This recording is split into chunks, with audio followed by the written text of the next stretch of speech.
Hi, welcome to The Farmer's Daughter. I am not a horticulturist, nor am I a master gardener, but being a farmer's daughter, I have learned a few things over the years about gardening and other homesteading activities. Today, we're going to be talking about getting your seed started or just getting your garden started. So it's now springtime and the winter is over, and I haven't gotten into the garden yet, but there is still plenty to do while you're either sitting on a snowy day dreaming about the garden, or it's these early days of spring and you're trying to get the garden going. So in the winter, when I am dreaming about getting back into the garden, which happens more often than not, I actually start to devise my plan and what I am going to plant for the year. So I end up making a list of everything I want to actually put in my garden that year, and then I determine how am I going to get those plants started. So I have three methods on which I personally plant. I winter sow, which we talked about on episode 1. If you wanted to learn more about winter sowing, you can go back to The Farmer's Daughter episode 1 and learn about winter sowing, or starting them inside with I call it an indirect sow, to where I will start them in the house. I do have a nice large bay window in my dining room that faces a northwest sun, so I get a lot of sunlight. Or I may direct sow them, which means I will put them directly in the ground in the garden. So for example, this year I have winter sowed some of my tomatoes, my basil, my cucumbers, my eggplant, additional zinnia, and some psyllium and some sweet william. And then I've started in the house some of my peppers, marigolds, cabbage, daisy, eggplant, etc. And then I will direct sow all of my beans, my squashes, my peas, my corn, and some of my sunflowers. So after I decide what I want to plant, then I determine where am I going to plant it. So I typically draw out 2 graphs of my plots at the Hanson Community Garden, close to where I live, and then a little diagram of the little garden plot I have here at home. It's not to scale because I'm not an architect, I'm a gardener. But I do go through and figure out where I'm going to place what plants. This also helps me in my crop rotation. So why do I want to rotate my crops, you might be thinking, is if something grew well there last year, why not plant it again? The purpose of crop rotating is you could actually deplete all the nutrients from that area of your garden bed by that vegetable. So if you send another crop there, they may need different nutrients, and it just keeps your soil healthy. Plus, if there is a pest or a disease that happens to hit in your garden, they're going to be less likely to find that particular vegetable again. For example, tomatoes. If you ended up getting a little bit of early blight or you had tomato hornworm, if you move your tomatoes to a different spot, you will be less likely to be plagued by that again. So I keep last year's, so that way I know what I planted where, so that way I can rotate it. And I end up putting either the word or like a little T or a P for pepper, egg for eggplant. The CT means my abbreviation for cherry tomato. You can do whatever makes sense to you. I call this my Evanese. That's Evie language. All my friends will know. And as you see, Mother Nature is plaguing us with her wind. So that's how I determine how many plants I actually will need. Now, if you are a gardener, you will always plant more than you need because you can't help yourself.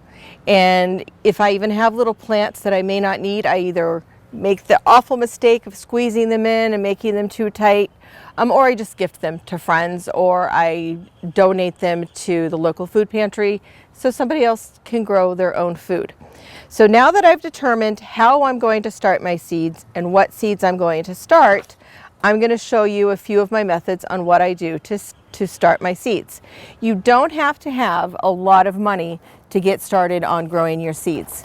So every Mother's Day, I go to a local garden place and I get pallets of impatiens. Not pallets. Maybe it is a pallet. It doesn't matter. There goes that Evanese again. But they're so inexpensive at Mother's Day that it's not worth my time and effort to try to grow my impatiens for my garden. So I actually save all of the little trays that those come in, and I use them year after year until they just start to disintegrate and I actually have to throw them away.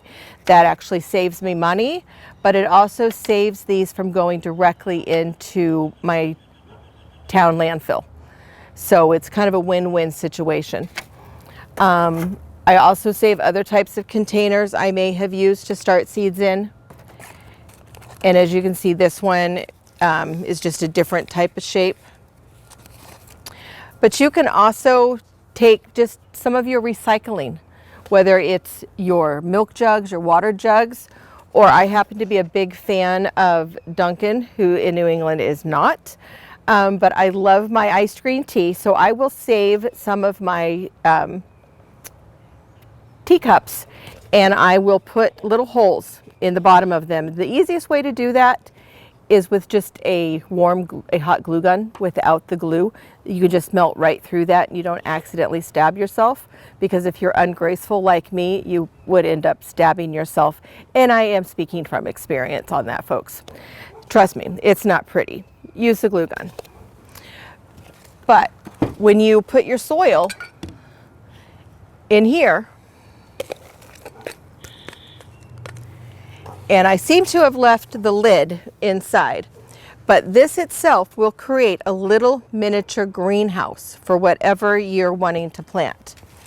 So I'm actually going to plant some Elysium in this one because it will do very well having that little greenhouse effect. Because after I put that lid back on it that the barista gave me on my cup, it will create its own little ecosystem inside.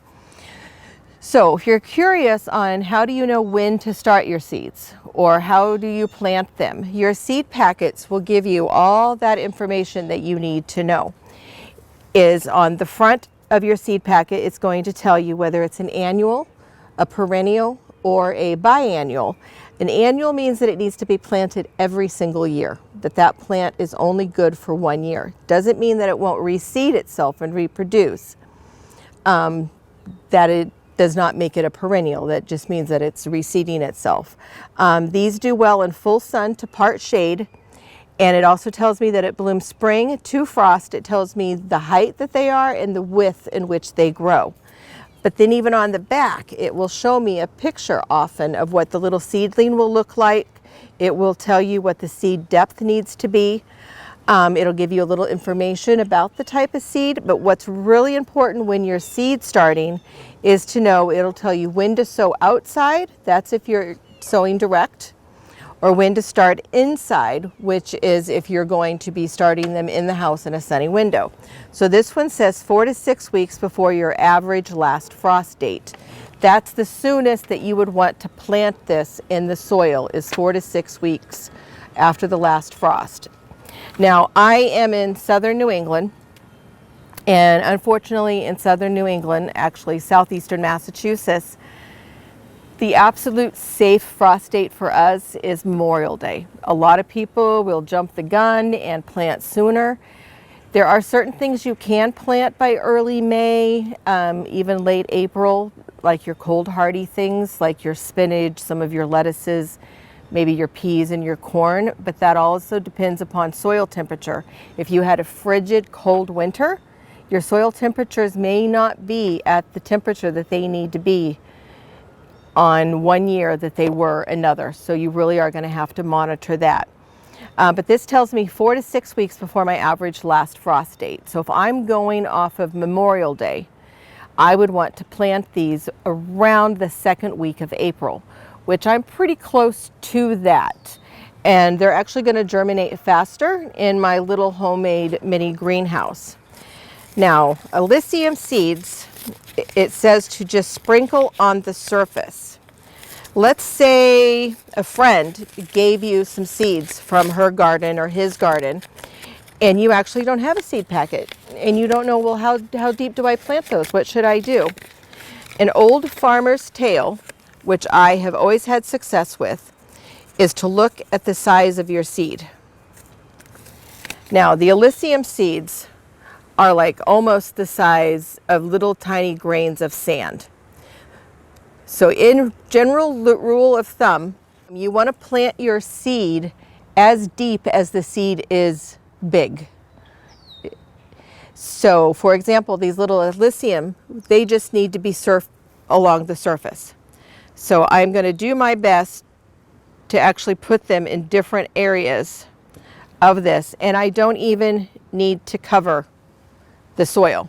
Now, I like to work with soil that's already damp. One, it's easier to work with, and two, when I'm actually watering the plant, the soil already has that moisture in there, so I don't have to worry about washing the seed away. So I can just now give a top surface of those seeds because the rest of the soil, and that one is planted. We don't want to forget to mark it, because if you're like me, which most people probably are, you're going to forget what you planted in each cup, and you may not be able to identify it right away. So I just always take a special marker. You could use a window marker, you could use a Sharpie. I just wouldn't use anything that washes off easily, and actually write the name of the plant that you put in there. And I even will like to write the date that I planted it, so that way I'll remember when did I plant it, as opposed to how old is that seedling, to help me I just like the information. So that is planting in a recycled cup. Now, I also did do the Alyssium in winter sowing. So those will actually come a little bit later, so that way I will have 2 rounds. So what do I use that for in my garden? It is a fantastic companion plant for lettuce. So I actually will put the Alyssium in between my rows of lettuce. It helps bring in the pollinators into the garden in general, but it also helps to just track away from like slugs and other things like that. They're just a very good companion. So I want to show you a product that I just discovered. This is my first year using it, so this is purely hypothetical, but by reading the label and the research that I've done on these, I am thrilled and excited to try this. I am not a paid endorsed person for this.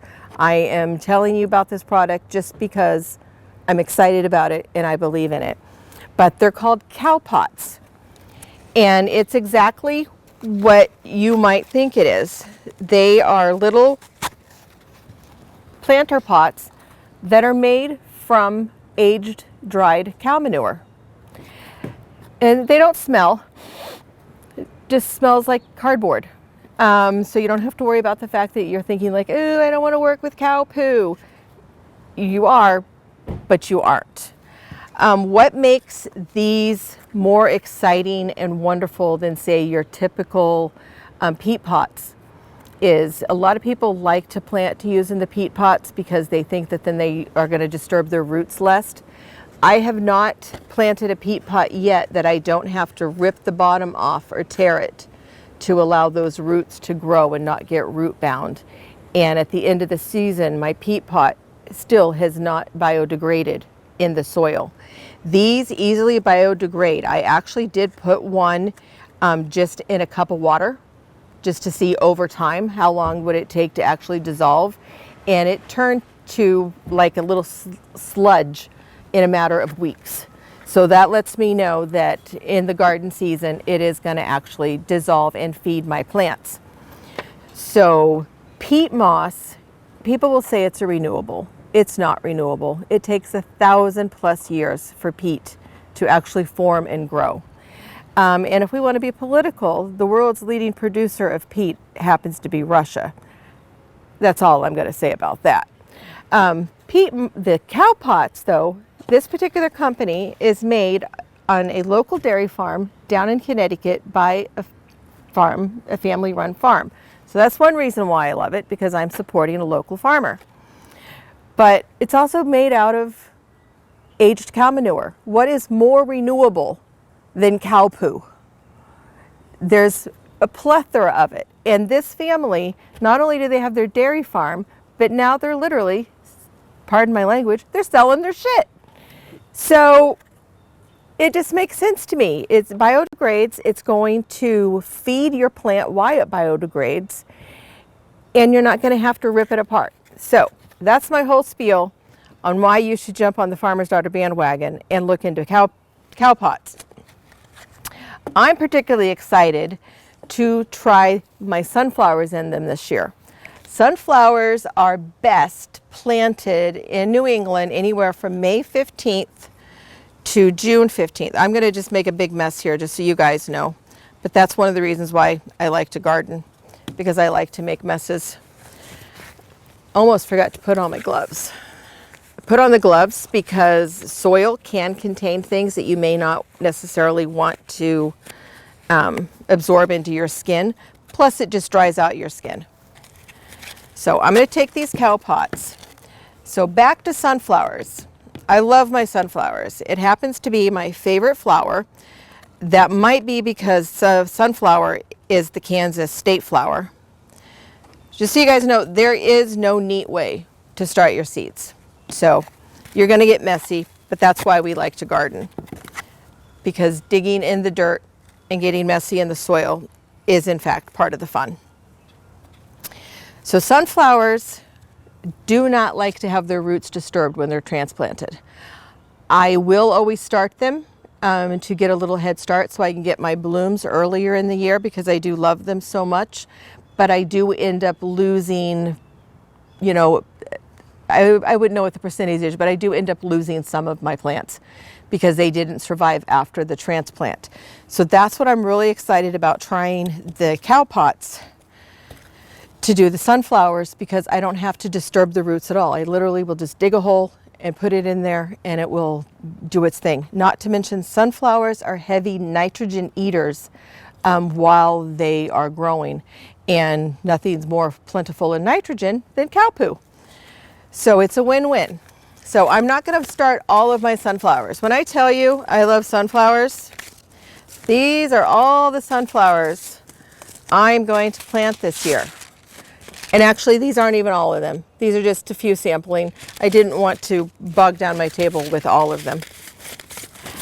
But here they do tell you, recommended 2 weeks after your average frost date, which that's where some people say May 15th. But if you're in New England, you really probably should be direct sowing them around Memorial Day.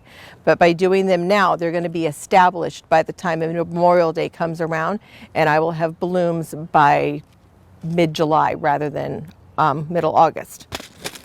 So let's see if I can actually open this without taking off my gloves.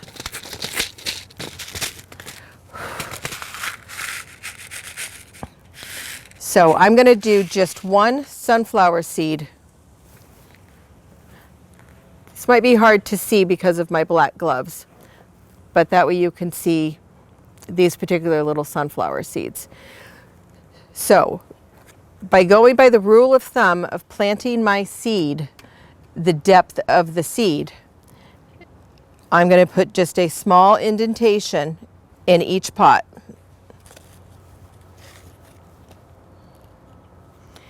And I'm going to place the seed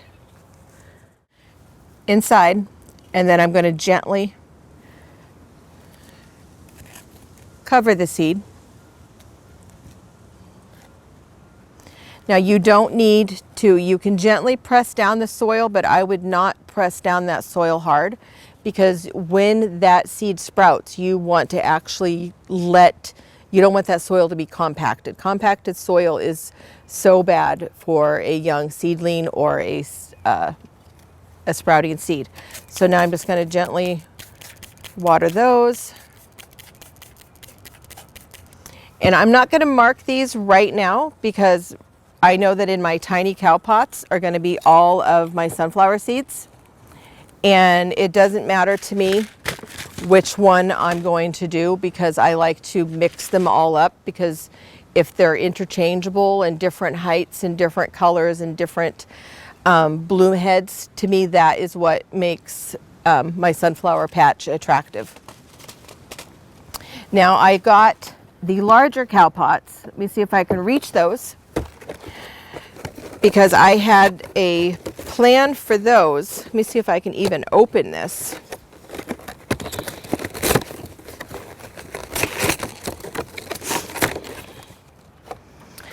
So about 5 or 6 weeks ago, I did start a few of my tomato plants inside. These are Roma. They are my favorite tomato besides an heirloom. The Roma, they're a small tomato, but they're really meaty. They don't have a lot of seeds, similar to like an heirloom tomato that doesn't have a lot of the seeds, and it's also very meaty. So I will take these, and 2 seeds germinated in this batch. I ended up planting 3 seeds in this pot, and only 2 of them germinated. But I want these tomatoes to get really big and healthy, so I would either have to pluck one and sacrifice it for the other, but I don't like to do that because these are like my babies. So what I'm going to do instead is, when it gets a little bit bigger, it's still a little too young to do this because right now it just now grew its first adult leaf. So these still have just their seedling leaves, and this one now has its first adult leaf. I want this to grow enough to where the little seedling leaves are no longer visible, that it's only small adult leaves. And once they get to that point, I can separate them out of this pot, and I'm going to move them into these. You don't have to do this as a gardener. I do like to do it because it does make my plants stronger and healthier. So I thought that the larger cow pots would be the perfect solution to do that. So I wanted to also show you a little bit about what I have been doing. So I started my Comfrey inside, and around probably a week before Memorial Day, I'm actually going to get this started. Comfrey is actually in the herb family. It's also related to borage. It does create little, this one will create little purple flowers. The pollinators love it, but the leaves themselves, when you harvest them and work them back into the soil, they add nutrients into the soil themselves, because it's like the nutrients they're pulling out, they put back in their leaves and then some. Just to warn you, if you do plant Comfrey, put it in an area that it's okay to grow and spread for a little while, because under the wrong conditions, it could become invasive. Invasive means that it takes over and you will no longer view it as a plant. It will become more weed-like. I also started some of my zinnias in the house. They're a little bit windblown right now, but that's okay because today I'm hardening them off. It's too cold still for them to be outside full time, but today's not a bad day to harden them off. But they like full sun, and I will end up separating them a little bit also because I had an old seed packet. So I didn't think that I would have as good of a germination rate, but I was wrong. My germination rate was spot on.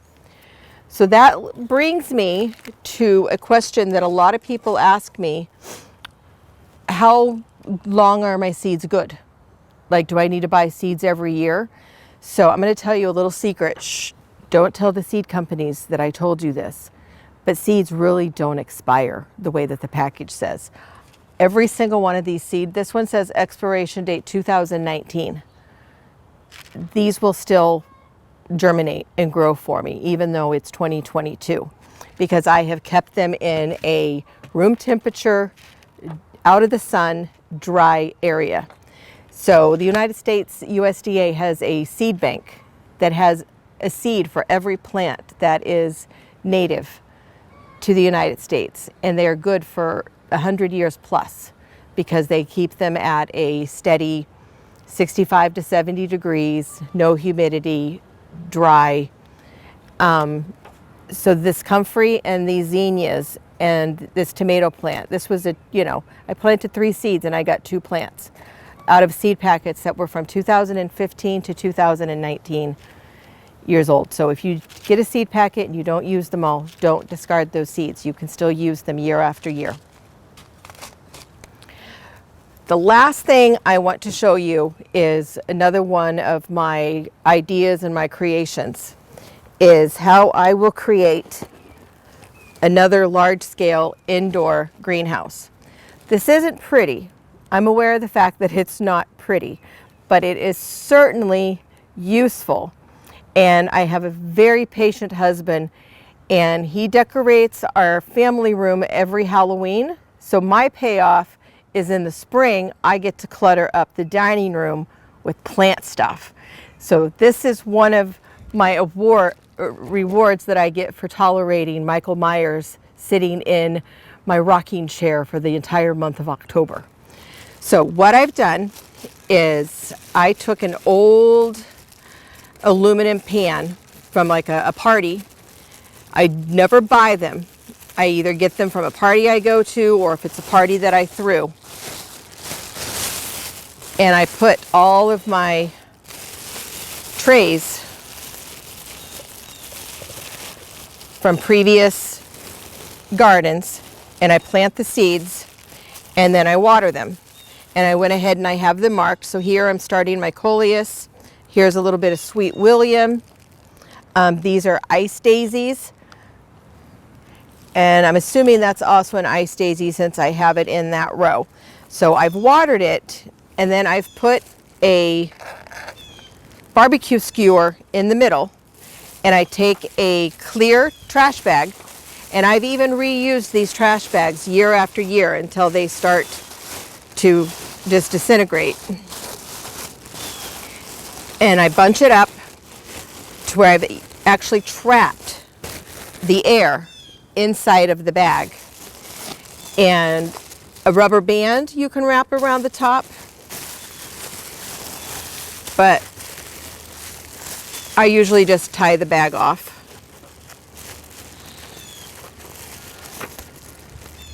This is why this is one of my favorite types of garden gloves.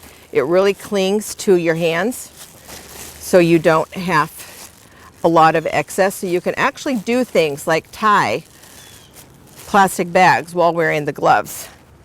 Now, inside here, whenever it's sitting in the sun, you can see all the condensation, and it actually creates warm air. So I've actually just let all the warm air out, but once I am done filming, I get back in the house, I'll put this back in my northwest facing window, and he'll heat right back up again. On rainy days, I do put on a grow light if it's going to be like 2 rainy days plus in a row. 1 rainy day is not going to affect them, but if it's multiple rainy days, I will supplement them with a grow light.